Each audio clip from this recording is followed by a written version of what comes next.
What is the right way to do life? What really is the right order?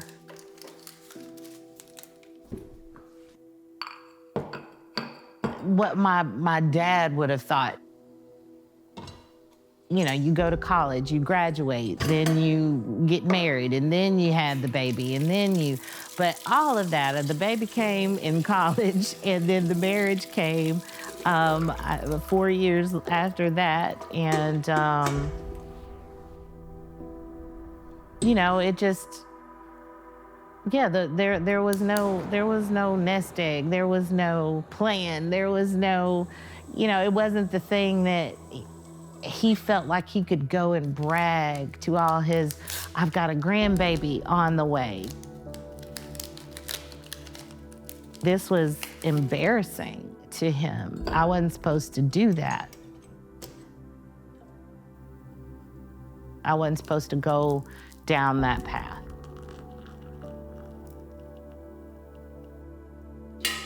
My dad was very, you know, he led with that desire for me to be outstanding and perfect all of the time. And growing up, when I wasn't those things, or if I made a mistake or did something that he did not like, then all hell sort of broke loose.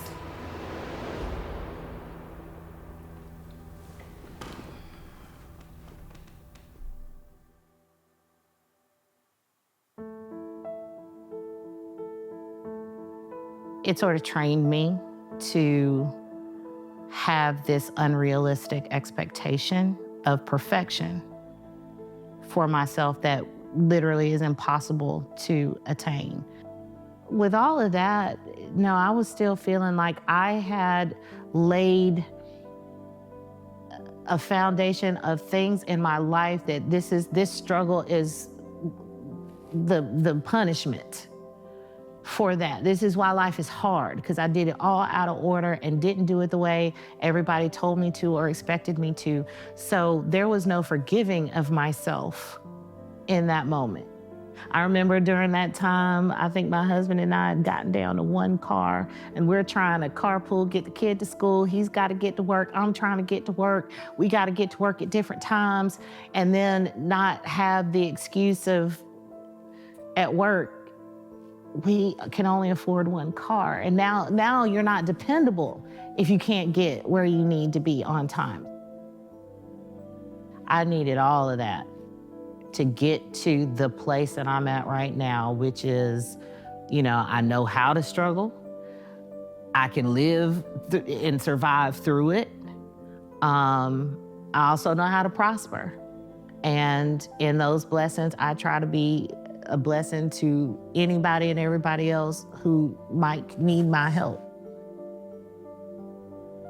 As I was growing up in school here in public schools, most of our high schools were still predominantly white. And I went to a predominantly white college. The classes that I was in were AP classes, you know, advanced everything. And so there were, a lot of the time I would be the only Black student in the class, even though there were more in my school. Those experiences, a lot of times I felt like the adage of I was too white to be Black, too Black to be white. And so there was a lot of identity crisis for me growing up in terms of where do I fit in. I talked to a lot of clients on the phone, and this is, you know, pre-Zoom age when we're actually able to see each other. But a lot of the time I'm talking to clients and they have no idea what color I am until the moment that I have flown to go prepare them for a deposition. And I've always worried sometimes showing up in places, you know, am I going to catch someone off guard because they're not preparing to see me? Is this client gonna, you know, look at me and be like, oh no, I didn't expect that. Get me the other lawyer in the office. It hasn't, I don't think it's done any negative thing to my life. I have been able to excel and have amazing opportunities.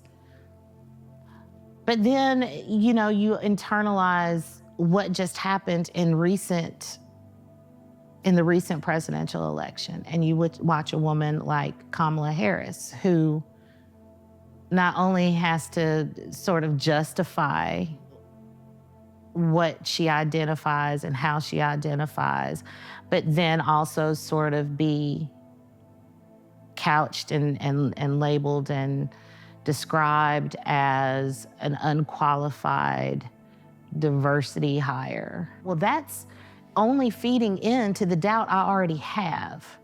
Because if it's happening to her, somebody in some back room is saying that about me, that the work I have done or all these things, it's not real. I'm just, you know, somebody that was able to get to this place because of the boxes that get checked for that to happen. And it wasn't really by my own effort or intellect or skill or qualification. It has the potential of, you know, setting you back a little bit.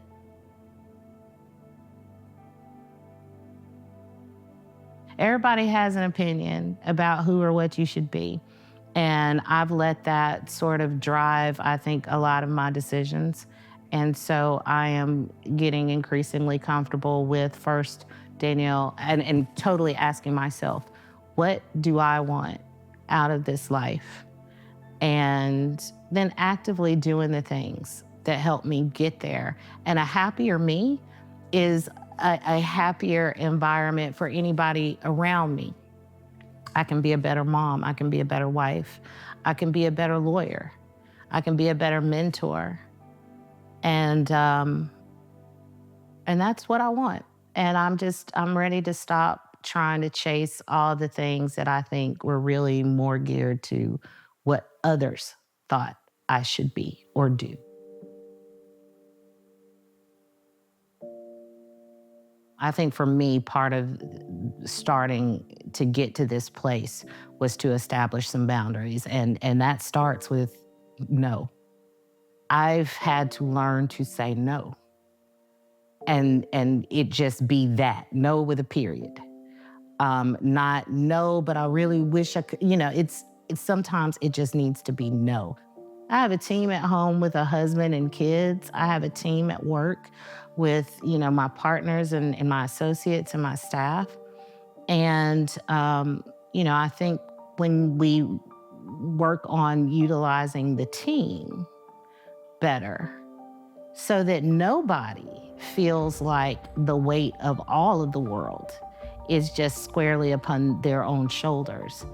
You know, I think it's very important to have more of this delegation of authority, trusting other people to handle some things. I'm not, you know, when we're centering that control for ourselves, we're saying to ourselves that we're the only ones that can do things. And that comes from a lack of trust. And I trust everybody around me, and I should allow that more. I should not be the one internally feeling as though it is upon me as a single person, a human, not a robot, that needs space, needs rest, needs my own filling of the cup while I want to fill other people's.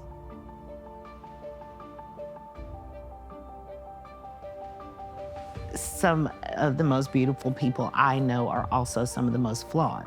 There's that friend that is life of the party, always. Like, you take them somewhere, they're gonna have everybody laughing and doing all the things. But if you get them at home and it's just you and that friend talking over a bottle of wine, then maybe you come to find that that person is just like, you know, crying every night when they leave being the life of the party, just because, you know, I hadn't figured out the lesson that you have figured out, or you haven't figured out the lesson that I have figured out yet. Um, we're in our stages of development, but that's still beautiful because it means we're still growing. It means we're still learning and living and experiencing and helping. Some folks struggle with making it through the day without having a drink or, taking drugs or whatever that folk do to cope with what's going on with the day. That doesn't make them necessarily ugly. The realness of it all, the rawness of it all, I think is what the beauty is. And I think sometimes we run from it because we think that those things make us ugly, but they don't. They are what makes us human. The hard times of life are a reality. They are not something that you can actively, there is something that you could do to keep that from happening. And I think for a long time, I felt like I should have had control over those moments. That I would think somehow that whatever was happening, I did something for that to have happened. That I manifested something that put me or my family or the circumstances that we were in, that was somehow my fault. And I think what I have slowly been able to come to grips with is that it's not.